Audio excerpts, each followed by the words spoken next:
ಮಾನ್ಯ ಸದಸ್ಯರೇ,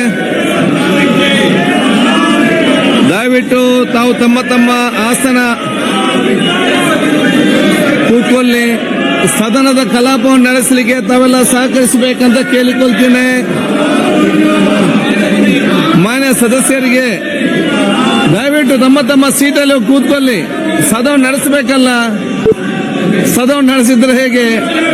ತಮ್ಮ ತಮ್ಮ ಸೀಟ ಎಷ್ಟು ದಿನ ಆಗ್ಲಿ ನೀವೆಲ್ಲ ಕೂತ್ಕೊಳ್ಬೇಕಂತ ಕೇಳ್ಕೊಳ್ತಿದ್ದೇನೆ. ಪ್ರದೀಪ್ ಅಲ್ಲಿ ಕೂತ್ಕ, ಪ್ರದೀಪ್ ಅಲ್ಲಿ ಕೂತ್ಕ, ಅಲ್ಲಿ ಬಸಂತ ಬರ್ರೆ ಕೂತ್ಕಲ್ಲಿ. ನಾರಾಯಣ ಸ್ವಾಮಿ ಅವರೇ ಏನಾಗಿದೆ? ನೀವು ಕೂತ್ಕೊಳ್ರಿ. ಸರ್ಕಾರ ಅಶೋಕ್ ಆ ಮಂತ್ರಿಯ ಮಾತನ್ನು ಕೇಳಿದೆ. ಇವತ್ತು ಸರ್ಕಾರ ಕೂತಿರೋದರೊಟ್ಟಿಗೆ ಇಡೀ ಸದನಕ್ಕೆ ಅವಮಾನ ಮಾಡ್ತಾ ಇದ್ದೀರಾ. ಒಬ್ಬ ಇದು ಅವರು ನನ್ನ ಮೇಲೆ ನಾನು ಮತ್ತೊಮ್ಮೆ ಬಂದು ಅಂಗಲಾಚಿದ್ರು ಕೂಡ ನಿಮ್ಗೆ ಅಲ್ಲಿರುವಂತ ಸಚಿವರಿಗೆ ಒಬ್ಬರಿಗೂ ಅದು ಜ್ಞಾನನೇ ಇಲ್ಲ. ಸಚಿವರಿಗೆ ಸಪೋರ್ಟ್ ಮಾಡಬೇಕು ನಮ್ಮ ಕೋಆರ್ಡಿನೇಟರ್ ಅಂತ ಯಾರು ಇಲ್ಲ.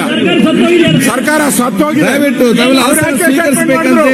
ಯಾಕೆ ಮಾಡಿದ್ರು ಸ್ಟೇಟ್ಮೆಂಟ್ ಮಾಡೋ ಅವಶ್ಯಕತೆ ಸದನದಲ್ಲಿ ಅವ್ರಿಗೆ ಕಂಪ್ಲೇಂಟ್ ಕೊಡುವುದಾಯ್ತು. ದಯವಿಟ್ಟು ಸ್ವೀಕರಿಸಿ. ಅವರು ಸ್ಟೇಟ್ಮೆಂಟ್ ಕೊಡಬೇಕಾಯ್ತು. ಯಾಕೆ ಅವಕಾಶ ಕೊಟ್ರಿ ನೀವು ಯಾಕೆ ಅವಕಾಶ ಕೊಟ್ರಿ ಸದಸ್ಯರು ಸ್ಟೇಟ್ಮೆಂಟ್ ಮಾಡಕ್ಕೆ ಯಾಕೆ ಅವಕಾಶ ಕೊಟ್ರಿ? ಇವತ್ತು ಸಂವಿಧಾನವನ್ನು ಉಲ್ಲಂಘನೆ ಮಾಡಿ ಮುಖ್ಯಮಂತ್ರಿಗಳು ಮುಖ್ಯಮಂತ್ರಿಗಳ ರೆಸ್ಪಾನ್ಸಿಬಿಲಿಟಿ ಇದೆ. ಮುಖ್ಯಮಂತ್ರಿ ರಾಜೀನಾಮೆ ಕೊಡಬೇಕು. ಯಾಕೆಂದ್ರೆ ನಿಮ್ಮ ಹತ್ರ ನಾನು ರಿಕ್ವೆಸ್ಟ್ ಮಾಡ್ತಿದ್ದೇನೆ, ಸ್ವೀಕರಿಸಿಕೊಂಡು ನಮ್ಗೆ ಸದನ ನಡೆಸಲಿಕ್ಕೆ ತಾವೆಲ್ಲ ಸಹಕಾರ ಮಾಡಬೇಕಂತ ಕೋರ್ತೇನೆ. ನಡೆಸಬೇಕು ಅಂದ್ರೆ ಅವ್ರಿಗೆ ಯಾಕೆ ಅನುಮತಿ ಕೊಟ್ರಿ? ನೀವು ಮಾತಾಡಕ್ಕೆ ಯಾಕೆ ಅನುಮತಿ ಕೊಟ್ರಿ ಮಂತ್ರಿಗೆ? ಅದ್ರ ಮೇಲೆ ಕ್ರಮ ಮಾಡಬೇಕಲ್ಲ. ನೀವು ನಿಮ್ ಜವಾಬ್ದಾರಿ ಎಲ್ಲ ಮಾತಾಡ್ಬೇಕಲ್ಲ. ಇಲ್ಲಿ ನೀವು ಏನಂತ ಮಾಡ್ತೀರಿ? ನಾವು ಕೂತ್ಕೊಂಡೆ ಮಾತಾಡಿದ್ದು, ನೀವು ಅದಕ್ಕೆ ಕೇಳೇ ಇಲ್ಲಲ್ಲ. ನೀವು ಮಾನ್ಯ ಸದಸ್ಯರೇ, ಬೆಳಿಗ್ಗೆ ಸಂಭವಿಸಿದ ಘಟನೆ ನಮ್ಗೆಲ್ಲರೂ ಕೂಡ ಅತ್ಯಂತ ನೋವುಂಟು ಮಾಡಿದೆ ಮತ್ತು ವಿಷಾದನೀಯ. ಈ ಪೀಠ ಕೇವಲ ಒಂದು ಕುರ್ಚಿ ಅಲ್ಲ, ಇದು ಪ್ರಜಾಪ್ರಭುತ್ವದ ಪ್ರತೀಕವಾಗಿದೆ, ಸತ್ಯ ಮತ್ತು ನ್ಯಾಯದ ಸಂಕೇತವಾಗಿದೆ. ಈ ಪೀಠದಲ್ಲಿ ಕುಳಿತು ಮಾತಾಡುವ ದೊಡ್ಡ ಗೌರವ ಮತ್ತು ಪ್ರತಿಯೊಬ್ಬ ಸದಸ್ಯರು ಈ ಪೀಠದ ಮಹತ್ವವನ್ನು ಪಾವಿತ್ರ್ಯತೆಯನ್ನು ಕಾಪಾಡಬೇಕು. ನಾವು ನಮ್ಮ ಕಾರ್ಯಗಳನ್ನು ಮಾತುಗಳನ್ನು ನಡೆ ನುಡಿಗಳನ್ನು ಎಚ್ಚರಿಕೆಯಿಂದ ನಡೆಸಬೇಕು. ಏಕೆಂದರೆ ನಮ್ಮ ಅವಸರದ ಅಹಿತಕರ ಕೃತ್ಯದ ಪೀಠದ ಗೌರವಕ್ಕೆ ಧಕ್ಕೆ ಮಾಡಬಾರದು. ನಾವ್ಯಾರು ಕೂಡ ಪೀಠಕ್ಕಿಂತ ದೊಡ್ಡವರಲ್ಲ. ನಮ್ಮ ವೈಯಕ್ತಿಕ ಭಾವನೆ ಪೀಠದ ಮೇಲಿನ ಗೌರವಕ್ಕಿಂತ ದೊಡ್ಡದಾಗಬಾರದು. ನಾವೆಲ್ಲರೂ ಬದ್ಧತೆಯಿಂದ, ಶಾಂತತೆಯಿಂದ ಮತ್ತು ಸಂಸ್ಕಾರದಿಂದ ನಡೆಯಬೇಕು. ಈ ಘಟನೆ ನಮಗೆ ಪಾಠವಾಗಲಿ.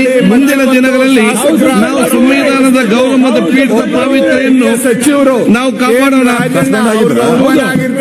ಈಗ ಒಂದು ಗಂಭೀರವಾದ ವಿಷಯವನ್ನು ಈ ಸದನ ಹೇಳುವುದಕ್ಕೆ ಬಯಸ್ತೇನೆ. ಪ್ರಜಾಪ್ರಭುತ್ವದ ಈ ಸಂಸದೀಯ ವ್ಯವಸ್ಥೆಯಲ್ಲಿ ನಾವು ಸದನವು ಅತ್ಯಂತ ಪವಿತ್ರವಾದದ್ದು ಮತ್ತು ಸಭಾಧ್ಯಕ್ಷರಿಗೆ ಅತ್ಯಂತ ಗೌರವವಾದದ್ದು. ಸದನದ ಕಾರ್ಯಕಲಾಪಗಳು ಅಡ್ಡಿಪಡಿಸುತ್ತಾ ಸಭಾಧ್ಯಕ್ಷರ ಪೀಠ ಲೆಕ್ಕಿಸದೆ ಈ ಸಂಸದೀಯ ವ್ಯವಸ್ಥೆಗೆ ಧಕ್ಕೆ ಬರುವಂತೆ ಈ ಸದನದಲ್ಲಿ ಯಾರಾದರೂ ಅಗೌರವವಾಗಿ ಅಶಿಸ್ತಿನಿಂದ ಮತ್ತು ಬೇಜವಾಬ್ದಾರಿಯಿಂದ ನಡೆದುಕೊಂಡಿದ್ದರೆ ಅದನ್ನು ಈ ಪೀಠದಿಂದ ಸಹಿಸಲಿಕ್ಕೆ ಸಾಧ್ಯವಾಗಲಿಕ್ಕಿಲ್ಲ ಮತ್ತು ಸಾಧ್ಯವಾಗುವುದಿಲ್ಲ. ಯುಟಿ ಖಾದರ್ ಶ್ರಮಿಸುತ್ತಾರೆ, ಆದರೆ ಈ ಪೀಠ ಶ್ರಮಿಸುವುದಿಲ್ಲ.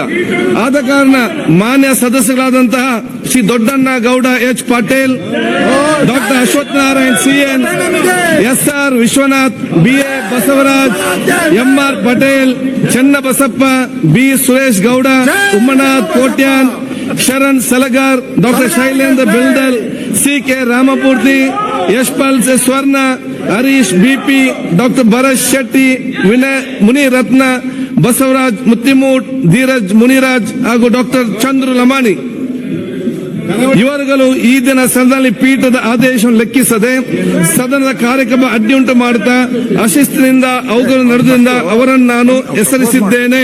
ಮಾನ್ಯ ಸಚಿವರು, ಅಧ್ಯಕ್ಷರೇ, ಫಸ್ಟ್ ಸನ್ಮಾನ್ಯ ಅಧ್ಯಕ್ಷರೇ,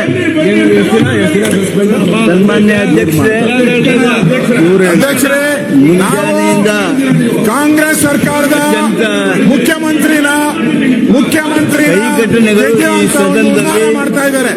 ಅದಕ್ಕೆ ನಾವು ಮುಖ್ಯಮಂತ್ರಿಗೆ ನಾವು ಮೊನ್ನೆ ಹೇಳಿದ್ವಿ ಕರಿಮನೆ ಮಾಲೀಕ ಯಾರು ಅಂತೇಳಿ.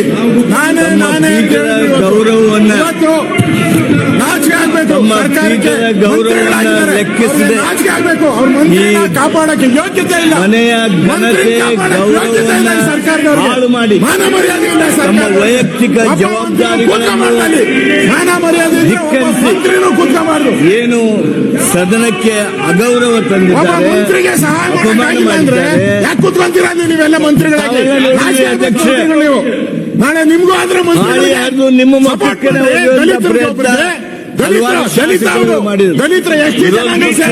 ನಾಯಕರು ಮಾತನಾಡೋರು ಅವರು ಸಹಿತ ಕಾಗದವನ್ನ ಬೀಸಿದ್ರು.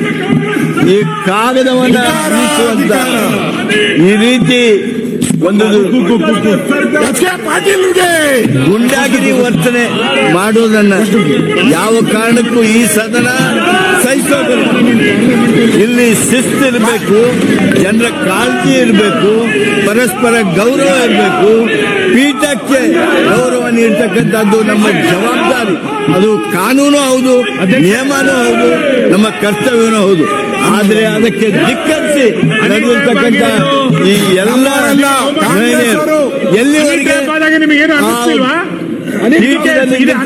ತಮ್ಮ ಮಕ್ಕಳಿಗೆ ಬಂದು ಹೆಗಲಿಗೆ ಹೆಗಲು ಹಚ್ಚುವಂತ ಮಟ್ಟಕ್ಕೆ ಸಂಸದೀಯ ಸಚಿವರಿಗೆ ಅನ್ನಿಸ್ತಿಲ್ವಾ ವಿನಂತಿ ಮಾಡಿದ್ರು ಮಾರ್ಷಲ್ಗಳು ದೂರ ಸರಿಯದೆ ನಮಗೆ ಮನಸ್ಸೇನು ಹೀರೋಯಿಸಂ ಬಂತೋ ಗೊತ್ತಿಲ್ಲ.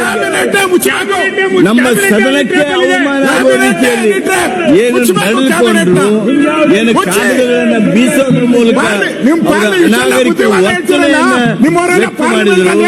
ಅದಕ್ಕಾಗಿ ತಾವೇನು ಹೆಸರಿಸಿದ್ದೀರಿ 18 ಜನರನ್ನ ದಯಮಾಡಿ ತಾವು ತಕ್ಷಣದಿಂದ ಜಾರಿಗೆ ಬರುವಂತೆ 6 ತಿಂಗಳವರೆಗೆ ಸದನಕ್ಕೆ ಬಾರದಂತೆ ತಡೆ ಹಿಡಿಬೇಕು ಹಾಗೆ ಅಂತ ಹೇಳಿ ನೀವು ತಂದಿರ್ತಕ್ಕಂಥ ಇದಕ್ಕೆ ನಾನು ಬೆಂಬಲಿಸ್ತೇನೆ. ಈಗ ಪ್ರಸ್ತಾವನೆ ಸಭೆ ಮತಕ್ಕೆ ಹಾಕುತ್ತೇನೆ. ಪ್ರಸ್ತಾವನೆ ಹೀಗಿದೆ. ಮಾನ್ಯ ಸದಸ್ಯರಾದ Doddanna H Gowda Patil, doctor Ashwath Narayan, SR. Patil, BA. Basavaraj, MR. Patil, Channabasappa, Chennai, B. Suresh Gowda, Ummanath Kotian, Sharanu Salagar, doctor Shailendra Beldar, CK. Ramamurthy, Yashpal Swarna, Harish BP, doctor Bharath Shetty Y, Muniratna, Basavaraj Muttimur, Dheeraj Muniraj, doctor Chandru Lamani ಇವರುಗಳು ಈ ದಿನ ಸದನದ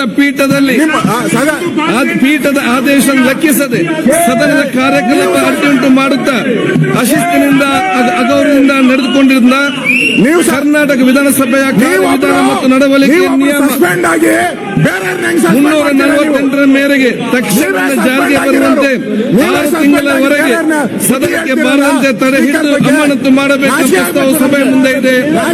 ಪ್ರಸ್ತಾವದ ಪರವಾಗಿರುವುದು ಹೌದು ಎಂದು ಸೂಚಿಸಬೇಕು. ಪ್ರಸ್ತಾವದ ವಿರೋಧವಾಗಿ ಇಲ್ಲ ಎಂದು ಸೂಚಿಸಬೇಕು. ಪ್ರಸ್ತಾವ ಹೌದು ಪರವಾಗಿದೆ ಎಂದು ಭಾವಿಸುತ್ತೇನೆ. ಪ್ರಸ್ತಾವ ಹೌದು ಪರವಾಗಿದೆ. ಪ್ರಸ್ತಾವ ಹೌದು ಎನ್ನರ ಪರವಾಗಿದೆ. ಪ್ರಸ್ತಾವ ಅಂಗೀಕೃತವಾಗಿದೆ. ಈ ಸರ್ಕಾರಕ್ಕೆ ಈಗ ವಿಶೇಷವಾದ ಒಂದು ರಿಕ್ವೆಸ್ಟ್, ವಿನಂತಿ ನಿಮ್ಮೆಲ್ಲರೂ ಕೂಡ ವಿಶೇಷವಾದ ಮನವಿ. ಮಾನ್ಯ ಸದಸ್ಯರಾದಂತಹ Doddanna H Patil, doctor Ashwath CN, SR. Patil, BA. Basavaraj, MR. Patil, Channabasappa Chenni, B. Suresh Gowda, Ummanath Kotian, Sharan Salagar, doctor Shailendra Beldale, CK. Ramamurthy, Yashpal Swarna, Harish B, doctor Bharath Shetty Y, Muniratna, Basavaraj Muttimur, Dheeraj Muniraj ಮತ್ತು ಡಾಕ್ಟರ್ ಚಂದ್ರ ಲಮ್ಮನಾಥ ನಮ್ಮೆಲ್ಲರ ಕಳಕಳಿಯ ವಿನಂತಿ ಏನೆಂದು ಹೇಳಿದರೆ ತಾವು ಸದನದಿಂದ ತಕ್ಷಣವೇ ಹೊರ ನಡೆಬೇಕೆಂದು ನಾನು ಕೋರುತ್ತೇನೆ. ಮಾಡಿದವರು ಯಾರು?